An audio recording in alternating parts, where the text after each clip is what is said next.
And no degree from IIT can replace you flying a $1 million jet plane at 2.5 Mach speed.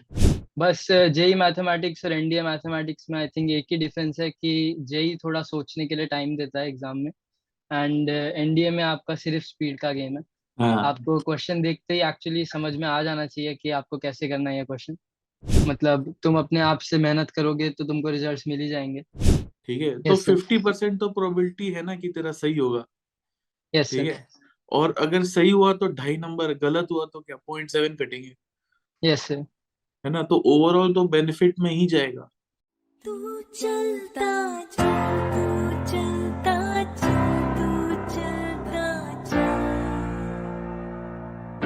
तू बढ़ता जा, तू बढ़ता जा, तू बढ़ता जा,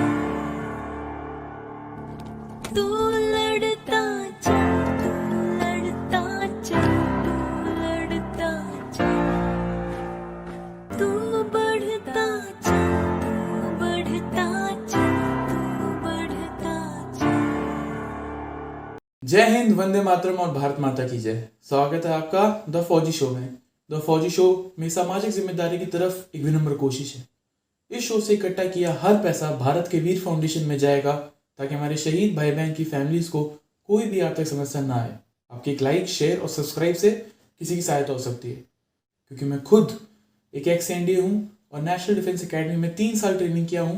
मैं सम्मान करता हूँ हर उस भाई बहन का जो सरहद पर है, ताकि हम जैसे लोग, आप और मैं, चैन की नींद सो सके। जय हिंद, वंदे मातरम, भारत माता की जय। स्वागत है आपका द फौजी शो में। Today we have with us very special guest. His name is Abhijeet Chauhan. Special क्योंकि ये आईआईटी खड़गपुर छोड़कर अब वहां से एनडीए जाएंगे। ठीक है, वहां पे फाइटर पायलट बनने। So thank you so much for coming on our platform, Abhijeet. And he is AIR 41, if I am not wrong, right Abhijeet? Sir 47। 47। ठीक है, AIR 47। 500 से ज्यादा इसका रिटर्न स्कोर है। ठीक है, और बंदा आईआईटी खड़गपुर से है। तो अब वो इंजीनियरिंग छोड़ के एनडीए जाएगा। So it's a I think it's a great example for our generation. So thank you so much for coming on our platform Jeet. कैसा है? Thank you sir first of all for inviting me this wonderful platform. And sir मैं तो अच्छा हूँ, बस एक हफ्ते में ज्वाइनिंग है तो उसका ही वेट कर रहा हूँ। ओके। तेरा ज्वाइनिंग लेटर आ गया होगा। हाँ सर, ज्वाइनिंग लेटर आ गया सर, 23 दिसंबर है ज्वाइनिंग डेट।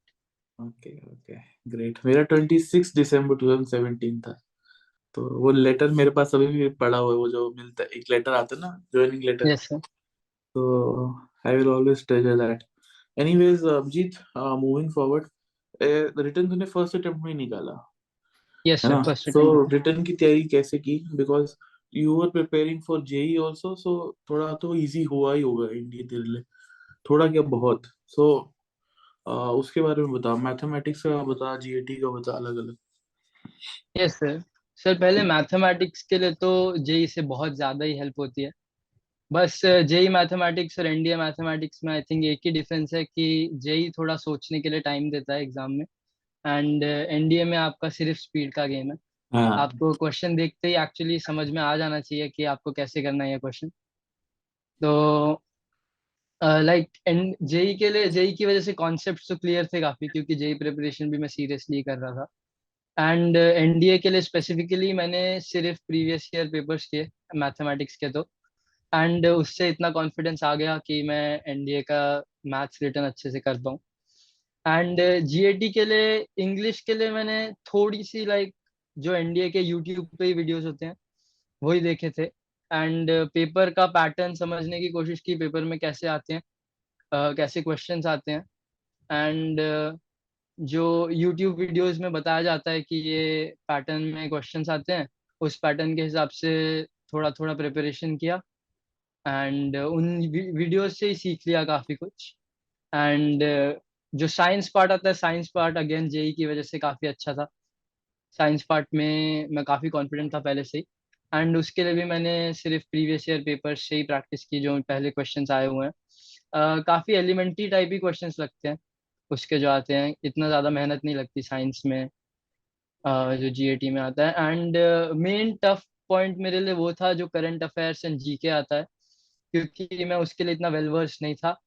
तो उसके लिए थोड़े दिन पहले जस्ट रिटर्न के मैंने थोड़ा थोड़ा न्यूज़पेपर पढ़ना स्टार्ट किया एंड थोड़ा ऐसे करंट अफेयर्स के लिए वीडियोस देख लेता था यूट्यूब पे ही। एंड बट मेन मेरा रिटर्न के स्कोर में कंट्रीब्यूशन मैथ्स और साइंस का ही होगा, एंड थोड़ा सा इंग्लिश, क्योंकि वो जो इनहेरेंटली बोल बोल के सीखा हूँ उससे ही आ जाता है। मैथ्स में कितना लेकिन स्कोर आया तेरा? सर मैथ्स में 220 है शायद। भाई इसमें दो लोग पास हो जाए, पता है तेरे को? Yes sir. गुड यार, स्कॉलर लोग यार तुम लोग। 500 से कितना आया रिटर्न में? 500? सर 524। 524, my God. और तूने 120 मैथमेटिक्स क्वेश्चन से अटेम्प्ट कितने किए थे? सर लाइक बीच के कुछ छूट गए थे, बट आई थिंक 10 छोड़ दिए होंगे, 10-15। मैं एक्चुअली ओवर अटेम्प्ट करता हूँ, काफी गलत हो जाते हैं मेरे। हाँ, बट मतलब 100 प्लस तूने अटेम्प्ट किए, राइट?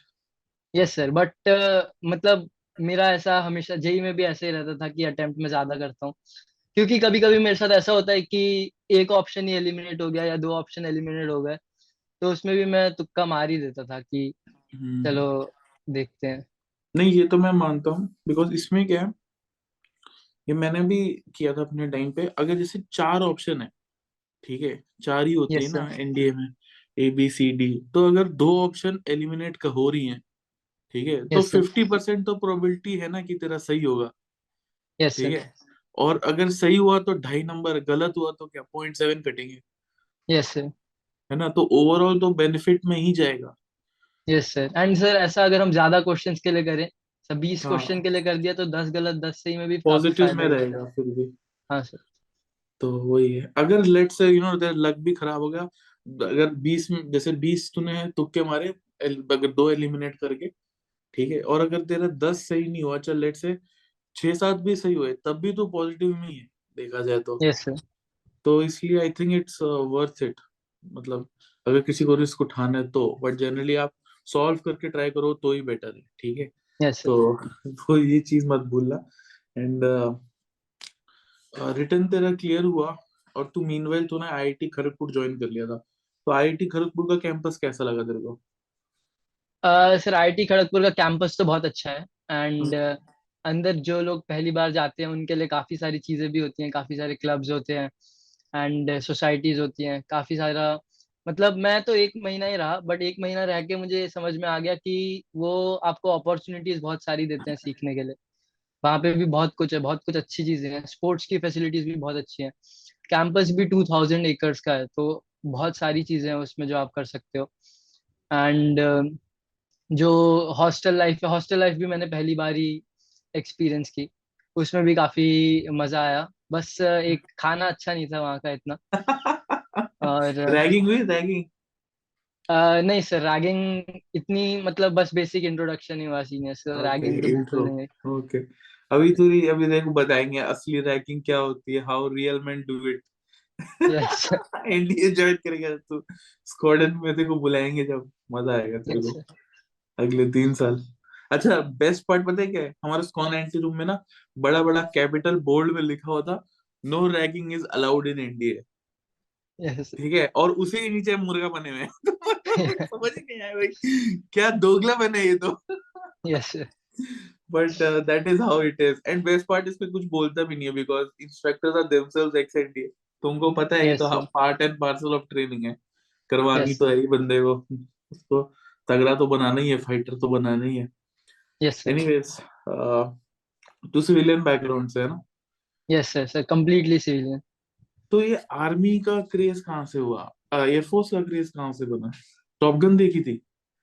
हाँ सर, टॉप गन तो देखी थी। टॉप गन से टॉप गन देख के तो बहुत इंटरेस्ट आ जाता है कि यार ऐसी लाइफ अगर मिल जाए तो बहुत ही कुछ मजा आ जाए सही। लाइफ में। बट मैंने अपने लाइक पर्सनली अपने करियर वाइज सीरियसली 11th में सोचा था इसको, क्योंकि 11th अच्छा। में जो मेरी सिस्टर हैं उन्होंने एफकैट दिया, एंड ओके। उसके पहले मैं सीरियसली इस डोमेन में उस लाइन ऑफ थिंकिंग में था ही नहीं कि मैं उसको अपने करियर के पर्सपेक्टिव में सोच पाऊँ। जब मेरी दीदी ने दिया एफकैट एंड वो एसएसबी दे के आई, उस टाइम में ही काफी मैंने इसके बारे में सोचा एंड इसके बारे में रिसर्च की, काफी जाना इसके बारे में कि एयरफोर्स में कैसे जा सकते हैं, लाइफ कैसी होती है। एंड वो काफी इंटरेस्टिंग लगा मुझे, काफी पैशनेट लगा। एंड वो चीज मुझे लगी कि वो चीज बहुत मजा देगी मुझे लाइफ में। हम्म। एंड जो एंड जॉब में एंड जॉब पर्सपेक्टिव से लाइक जो सर्विस वो है, उसमें रिस्पॉन्सिबिलिटी भी है, रिस्पेक्ट भी है, वो सारी चीजों के एस्पेक्ट से भी बहुत अच्छी जॉब है वो। या जॉब कहना नहीं चाहिए, एक्चुअली सर्विस है वो। बट एक्चुअली तो वेरी वेल सेड।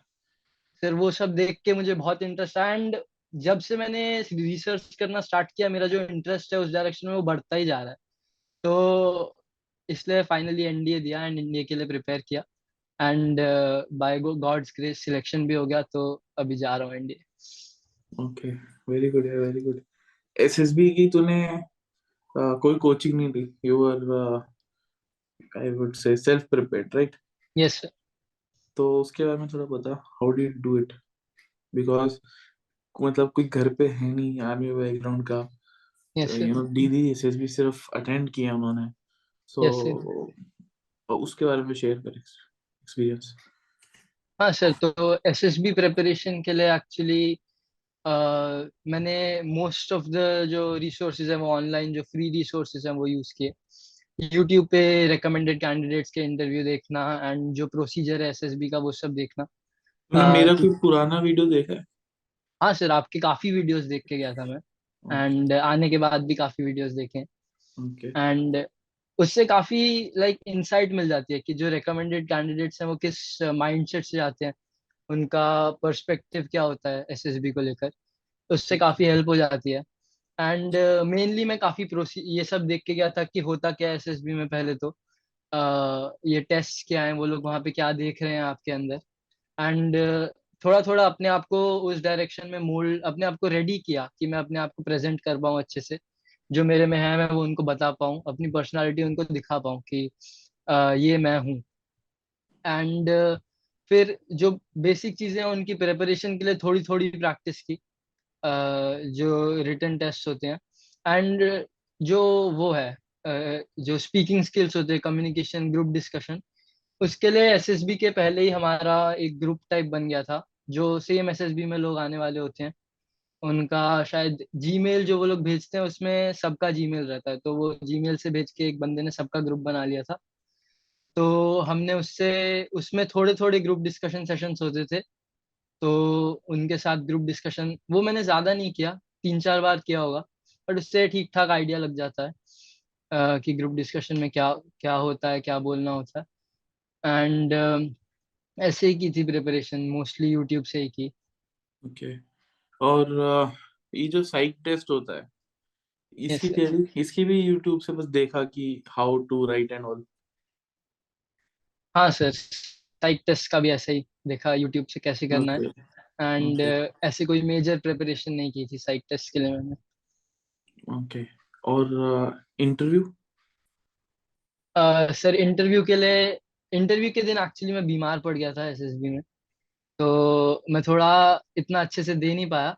बट उसकी प्रेपरेशन भी मैंने ऐसे ही की थी कि अपने बारे में सोचा काफी, कि अगर मुझसे अपने बारे में कुछ पूछा जाए तो मैं वो अच्छे से बता पाऊँ।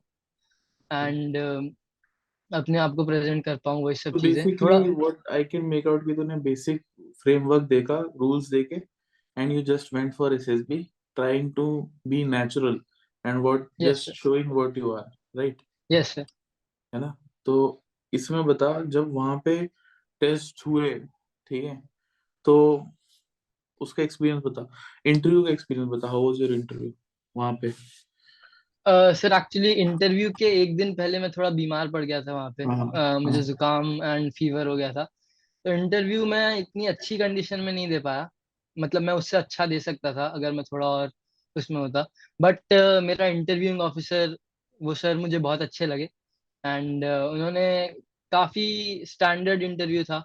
मोस्टली मेरे पीआईक्यू पे ही उन्होंने क्वेश्चंस पूछे, मेरी फैमिली, मैंने क्या क्या किया है, कौन से स्पोर्ट्स खेले हैं, एंड कैसे पढ़ाई की है। स्टार्टिंग का पार्ट काफी जेई से रिलेटेड था, कि तुम इंजीनियरिंग में क्या तुम्हारा इंटरेस्ट है, इंजीनियरिंग में क्या पढ़ते हो एंड तुमको क्या क्या आता है। एंड उसके बाद सिर्फ फैमिली एंड जो पीआई की फॉर्म में मैंने लिखा था उन पे सर पुल ऑन करते गए। एंड थोड़ा थोड़ा बीच में जीके पूछा कि अभी कौन सी एक्सरसाइजेस चल रही हैं करंटली, जो आर्मी नेवी एयरफोर्स की, एंड रैंक्स पूछी थी आई थिंक।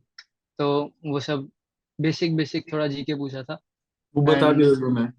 हाँ, वो सब मोस्टली कुछ कुछ जगह मुझे बोलना पड़ा कि sir I don't know, but वो वाले जो क्वेश्चन आई डोंट नो वाले थे वो अ, ऐसे थे कि मुझे बिल्कुल ही नहीं आते थे, कि मैं उसमें कुछ बोल भी नहीं सकता था कि क्या करूं सर मैं। ओके। और फिर इंटरव्यू में आगे क्या हुआ?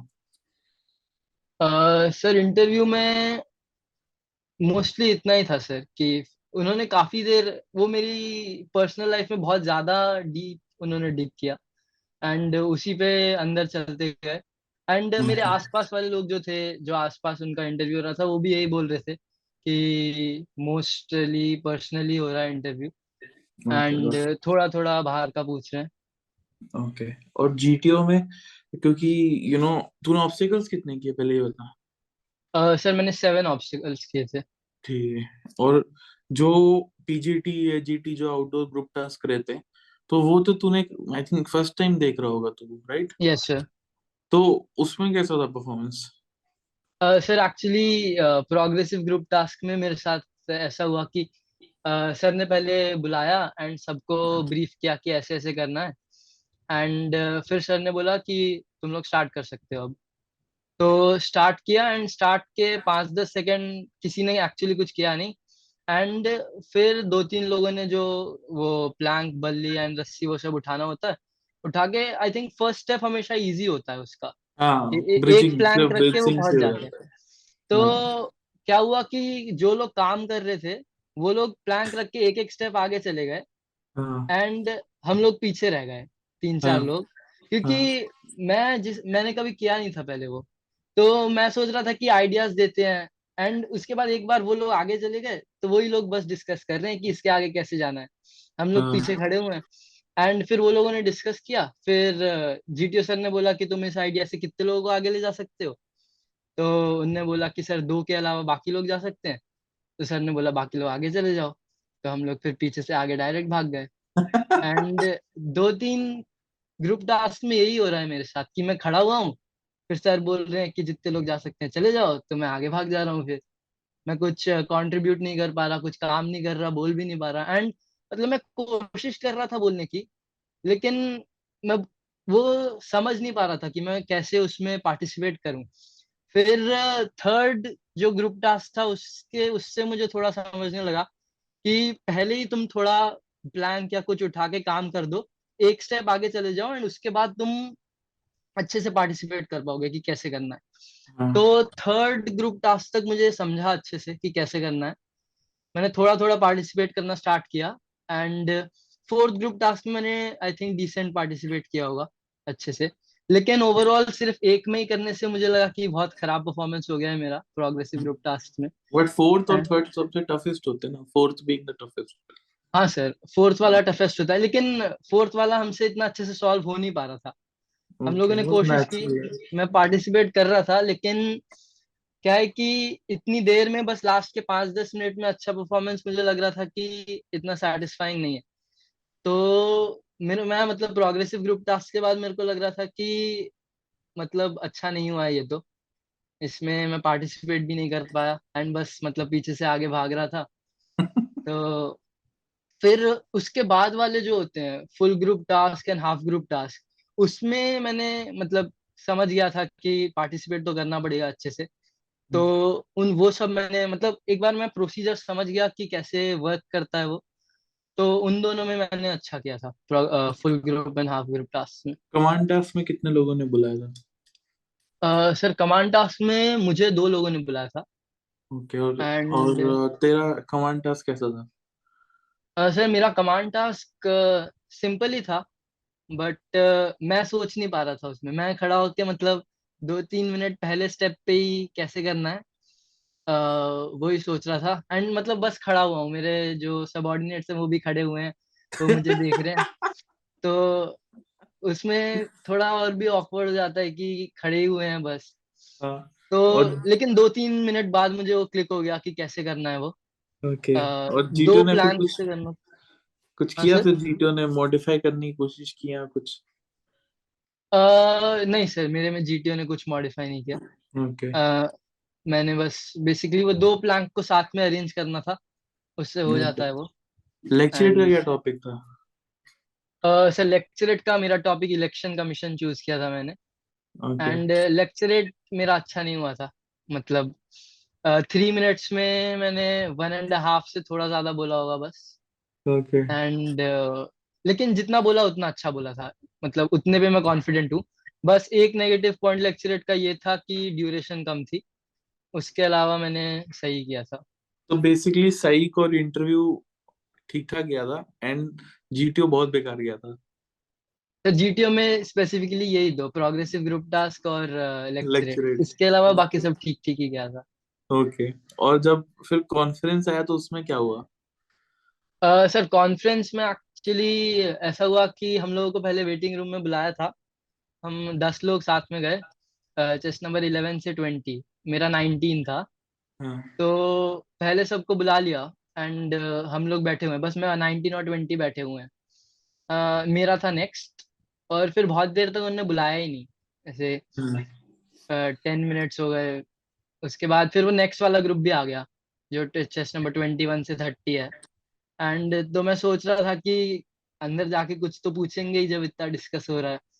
लेकिन जब फिर मैं अंदर गया थोड़ी देर बाद उन्होंने बुलाया, तो अंदर जाके ऐसा कुछ स्पेशल पूछा नहीं है, बस स्टे कैसा था, खाना कैसा था, एंड ये सब उसके आंसर कर दिए।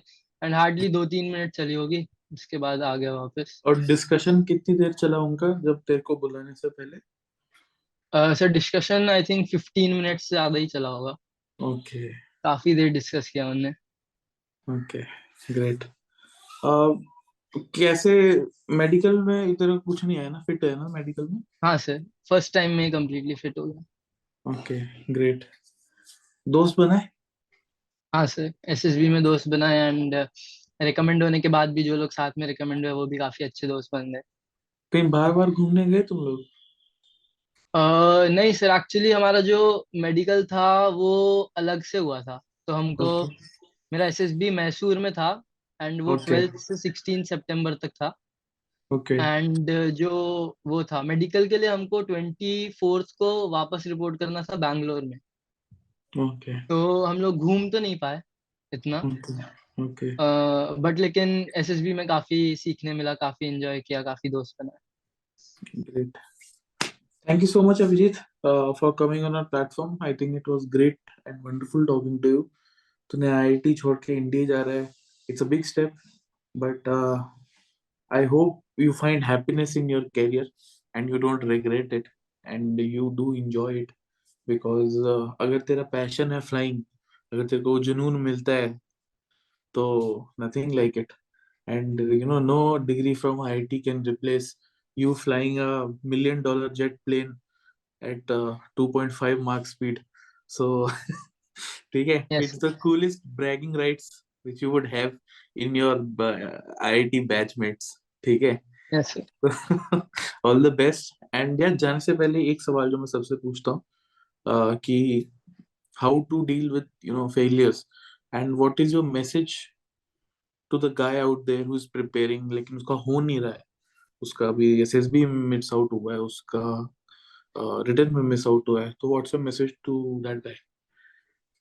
यस सर, फेलियर से डील करना आई थिंक सबसे डिफिकल्ट चीज है, सबके लिए ही है वो।